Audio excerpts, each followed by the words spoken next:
Sometimes I make mistakes in my life. Ladies and gentlemen, But I'm trying Anthony McIntyre.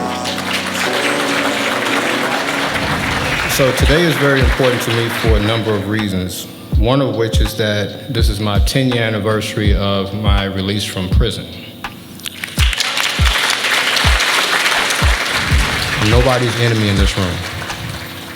What I would hope that you guys would stop doing, and I'm telling you, it happens every day. Stop holding my past against me. To this day, I go try and get an apartment or a house, I'm stuck. You can't tell me I have a record, I've done things since I've been home. No, I haven't. Why would I be blocked? It's that scarlet letter that's on my forehead. It says felon. Young people, wake up. I'm telling you. You don't always have to do something. You can be around something, and it's just enough to get you the same 37 years that I received. The Antmound Foundation is, to me, a very important and powerful resource in this community. But I hear so often individuals say they're not familiar with it. I don't really comprehend that, but I hear a lot of it. I sort of liken the Antmound Foundation to the CIA to a degree, right? The CIA has probably the third largest budget in the country. You must be doing something. Third largest budget in the country. You couldn't pick out one if you wanted to. They're invisible, but they're supposed to be.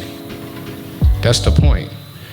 Our work, we don't choose to get up in front of cameras all the time and just tell people what we're doing. We just want to do the work. We want to get out in front of crime before it happens. I wanted to understand what is the value of a life. And one of the things that the Antmound Foundation prides itself on is taking and removing guns from the streets that shouldn't be in the hands of certain people. Right?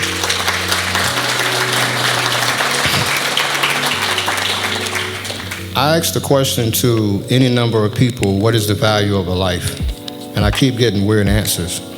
So I said to myself, I'm going to go to the hospital, I'm going to check, and I'm going to come up with the math myself, a great algorithm.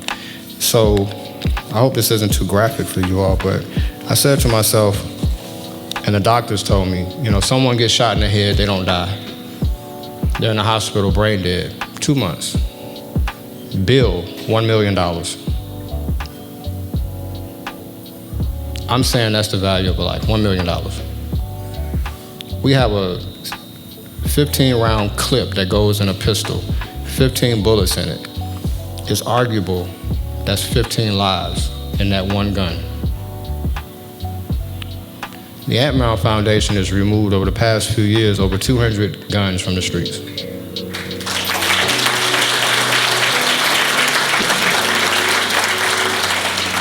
We didn't do that by purchasing them. We did it by simply having the kind of relationships with these individuals in the streets where we made them understand, you know what? You don't need that, because if you get it, it's something bad that's going to happen. And we convinced them to just give them to us. That's not easy.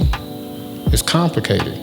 I say, for those people who will not, and they refuse to contribute and donate money, real money, to this organization, I'm saying to you, if you do, you are actually saving lives, because that's what we're doing.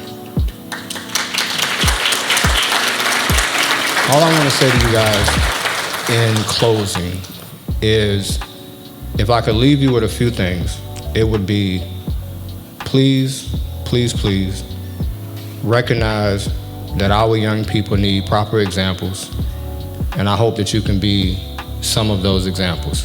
That would be one. Two would be that if you have it within yourselves to say that the work that you're aware of right now and that you'll learn more about as the night goes on, if you believe that that work is worthwhile, a pat on the back is useful from time to time, but we're gonna need you to dig into your wallets and purses. It takes funding to do what we do. Write the governor, J.B. Pritzker, call his office and say, grant clemency to a great man, Anthony McIntyre. Just do it. And go home and have your spouses and adult children do it. On Wednesday, the 12th, Anthony and I will be before the Prisoner Review Board seeking clemency from Governor Pritzker and an expungement of his arrest. He has great support. He has shown us that what we say in our synagogues and our mosques and our churches about redemption don't have to be hollow words on a Sunday or Saturday or Friday, but are real. This is a changed man. He is redeemed. He deserves an expungement. He deserves clemency. Hello, my name is Eric Reinhardt. I'm the Lake County State's Attorney. I'm so sorry that I couldn't be with all of you tonight at the Antmound Invisible Treasures Gala. Anthony McIntyre has done such amazing work. I want to congratulate all of the award winners tonight, and I want to personally thank Anthony for the work that he is doing in our community to reduce violence. The Lake County State's Attorney's Office is so proud to partner with Antmound in such programs as Change My Mind, which helps at-risk youth, people who could really be harmed by gun violence or who themselves may unfortunately break the law. The Change My Mind program and so many other things that Anthony does make sure that our communities are safe, but not in a way that punishes, but in a way that loves. We need to saturate people who are at risk or in risk of gun violence with love and services, not with incarceration. Anthony's work personifies that every day. The award winners that you're going to hear from today are also doing that work statewide, some of them. I'm so sorry that I couldn't be there. Family business has taken me out of state unexpectedly, and I just really want to thank Anthony McIntyre. I want to thank everyone who works at Antmound Foundation on behalf of myself personally and the Lake County State's Attorney's Office. We are so proud to partner with them. We look forward to working with them on a daily basis to reduce violence in our community. Our prosecutors already are familiar with their programs. Our prosecutors are giving credit to defendants who do these programs. These types of diversions are exactly what we need to help restore individuals, to rehabilitate individuals in a meaningful way, and to heal the community, while also recognizing that we don't need to lock people up 15, 16, 17 months after a case has occurred. We can get them rehabilitative and restorative services right away. Thank you so much. Thank you so much for listening, and I hope everyone has a great night. I can't think of anybody more appropriate to be the first keynote speaker for the Antmound Foundation. Ladies and gentlemen, please welcome Lucindy Lachelle. I like to walk around. So I want to say it is truly a pleasure to be here, and I want to just greet our distinguished guests, ladies and gentlemen. Truly an honor to have been asked by Mr. McIntyre to be one of the keynote speakers for such a momentous occasion. Thank you for having me. When Anthony told me what the theme was going to be, and he said Invisible Treasure, it resonated with me so well. And so what I want to try to do is, how it resonated with me, I want to try to bring this vision, and hopefully will resonate with you, and make this invisible treasure make sense to us all. I began to dissect invisible treasure and what that meant to me and what that may mean to you.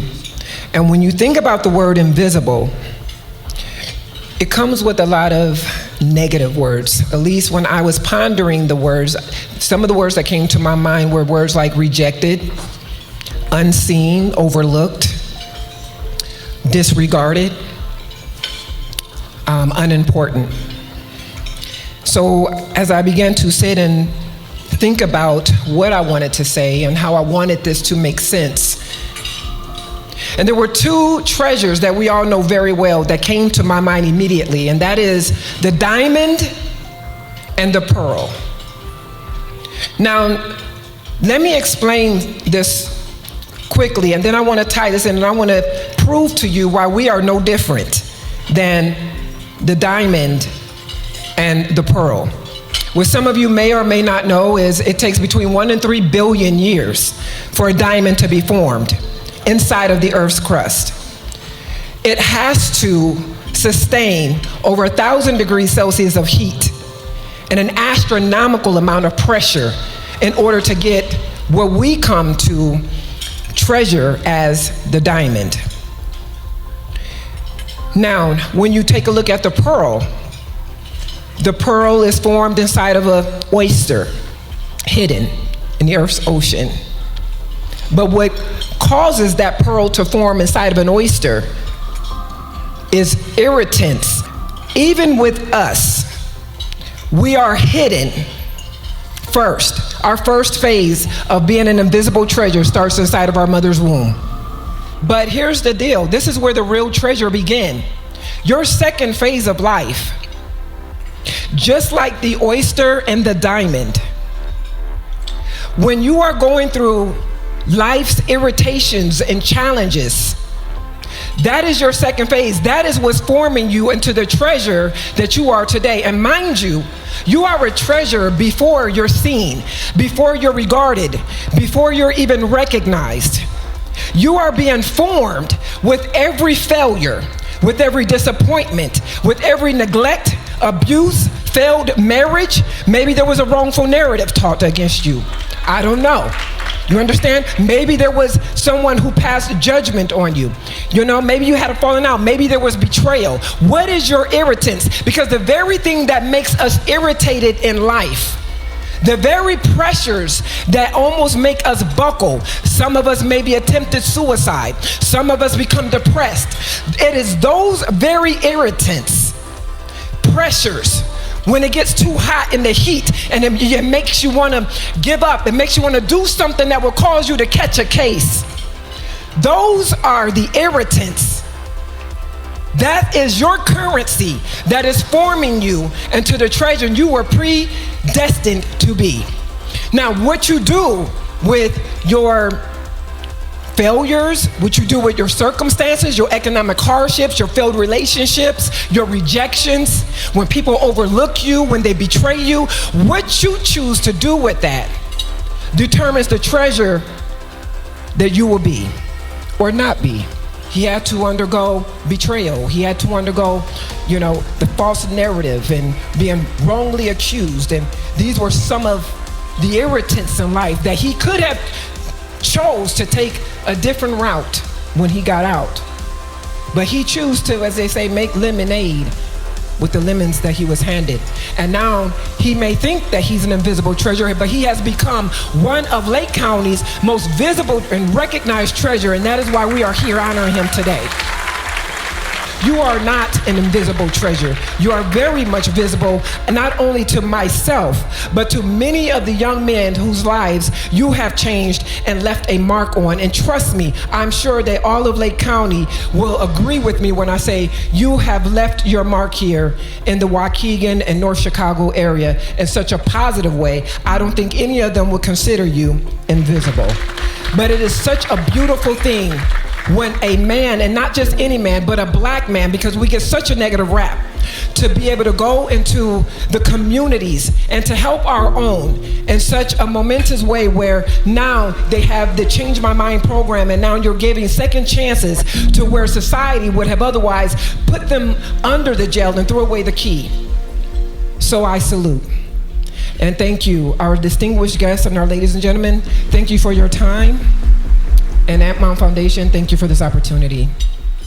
I was so inspired and moved by what he was building in the Austin community on the west side of Chicago that I made it my mission to find people who were doing that kind of work in Lake County and make sure that they got the support that they deserved.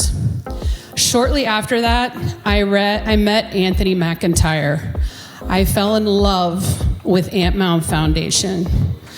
And I realized that no matter who you are, no matter what community you live in, I don't care if it's Oak Park, I don't care if it's the Gold Coast, I don't care if it's Barrington, I don't care if it's Libertyville, I don't care if it's Waukegan, I don't care if it's Englewood. We are all safer because of what Chris Patterson has built, and because of the way Anthony McIntyre puts his life on the line week after week after week. The Gun Violence Prevention Initiative in the Lake County State's Attorney's Office is the first of its kind. We are integrating, addressing the root causes of gun violence and supporting community violence intervention programs, the very ones that the model for which Chris Patterson created, we are integrating that with creating alternatives to arrest and incarceration for nonviolent offenses. We will never end the epidemic of gun violence in America until we prioritize ending it in our underserved communities while simultaneously addressing its root causes, primarily in the criminal justice system. Everything that I have done for the last 6 years in my professional life has been inspired by these two men. Ladies and gentlemen, please welcome my friend, my mentor, and the original inspiration for my work, Mr. Chris Patterson. He has to hug me first. Oh, thank you. And love you. Respect. We were budgeted a $250 million budget, unprecedented. No governor in the state, in the country, dedicated that much money towards reducing firearm violence.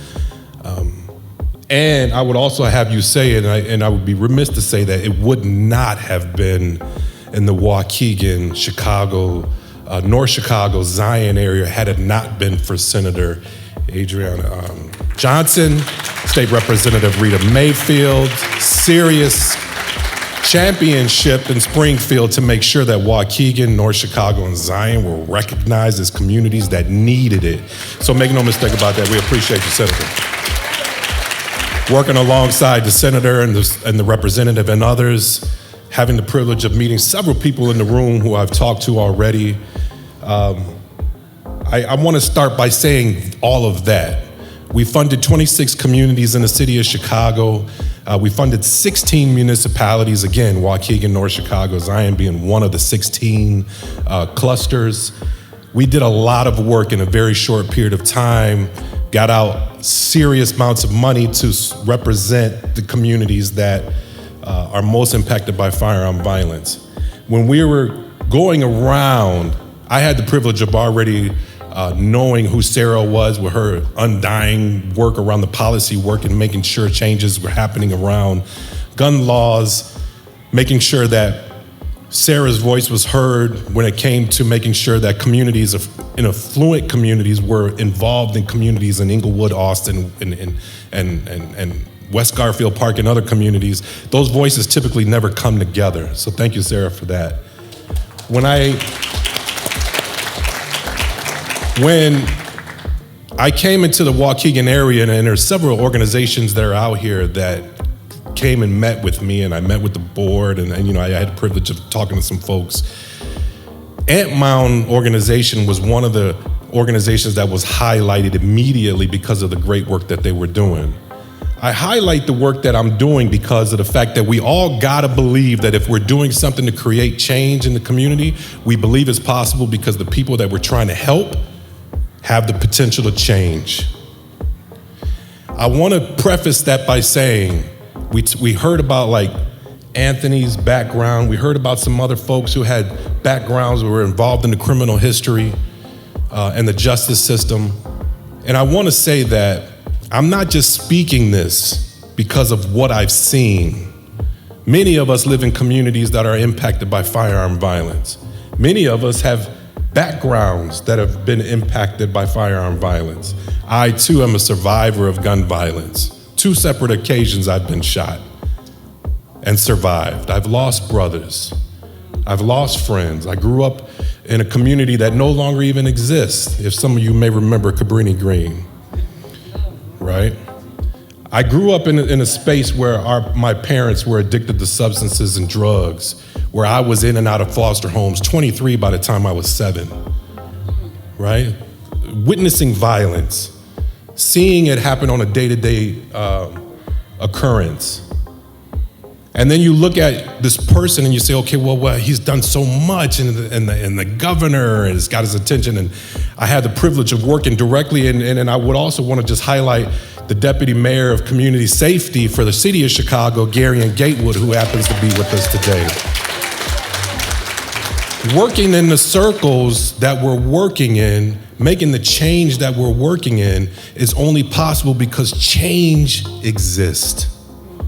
What I didn't say was before any of that happened, in addition to being a survivor of gun violence, I am also formerly incarcerated.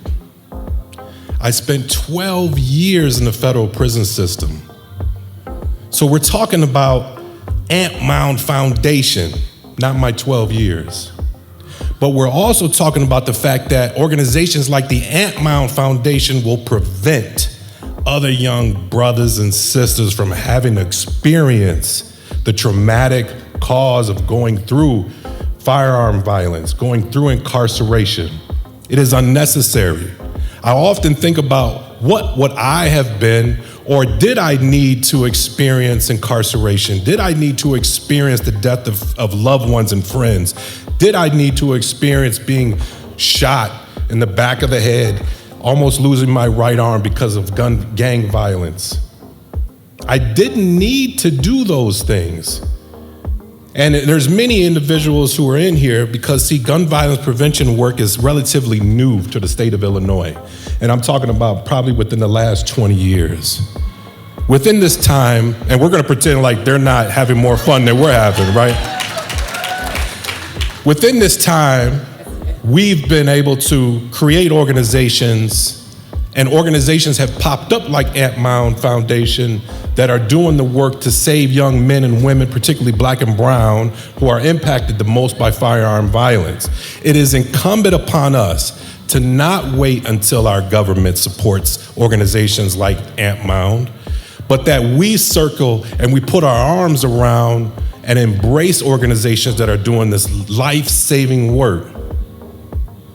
Organizations like the Antmound Foundation, for as many people are in this room, as many beautiful people are in this room, and I was here before there was even 5 folks in the room, and Ant was sitting there nervous, and I just got to bust him out. He was like, I don't know. And then this whole room filled with people who have a passion and a love to make sure that we take a serious dent out of the violence that is happening in communities like Waukegan, North Chicago, and Zion. We can't wait for government funding, federal funding, and any other funding to come and support organizations like this. Is incumbent again upon us to put our arms around organizations that stand up when this man could have been doing anything else with his time, and particularly with his money. It is incumbent upon us again to support organizations that are doing this life-saving work. The idea being, someone doesn't have to, there is no glorification in the story I just told you about myself. There's thousands and millions of stories like that. What we want to highlight are the stories where we say, here's a young man or a young woman who grew up in this particular neighborhood under these circumstances, and yet they still strive because Antmound was there. So I think this is an opportunity for us to say, in the meantime, if there is an opportunity to support, we support now. We don't wait till later. There was an opportunity for us to give, and there will continue to be opportunities for us to give to this organization, to this life-saving organization. Don't wait till tomorrow. The money you give today could particularly save someone's life. Make no mistake about that. I see it on a day-to-day basis. I am no longer with the governor's office. I'm working in private philanthropy, still funding nonprofit organizations across the city of Chicago and the state of Illinois. I'm saying that to say there's work for all of us to do. So I would implore you, I want to just salute Ant for everything that you've done, for who you are. Again, you did not have to make this change. You did not have to become the person you are, but because you did, you've saved lives. And with that being said, let us all give a hand to Ant and Antmound Foundation.